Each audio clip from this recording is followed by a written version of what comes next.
பர்சன்டேஜில் இந்த கொஸ்டின் ப்ரீவியஸாக எஸ்எஸ் கேட்டிருக்காங்க.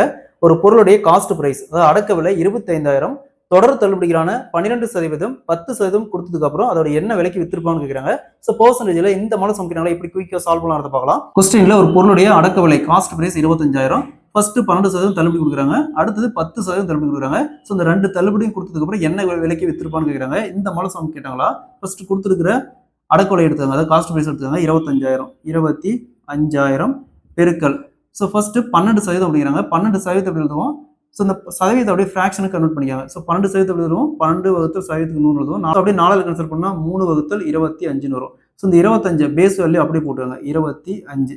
நெக்ஸ்ட் எப்பவுமே தள்ளுபடின்னு சொன்னால் ரெண்டுக்கான டிஃபரன்ஸ். இதுவே ஒருவேளை பிரைஸ் அதிகரிக்கிறாங்க 12% அதிகரிக்கிறாங்கன்னா ரெண்டையும் கூட்டிக்கணும். ஸோ இங்கே தள்ளுபடி அப்போ 25ல் 3 போச்சுன்னா 22. அதே மாதிரி தான் இங்கேயும் 10% எழுதுவோம். 10 வகுத்தல் சதவீதத்துக்கு 100 0 0 அப்படியே கேன்சல் ஆகும். அப்போ 1 வகுத்தல் 10 வரும். ஸோ பேஸ் வேல்யூ 10 அப்படியே போடுங்க டினாமினேட்டர்ல.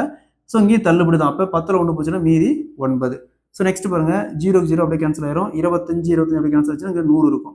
ஸோ இங்கே 100 இருக்கும். 22 9 198. இங்கே ஒரு 2 0. ஸோ 19,800 ரூபா.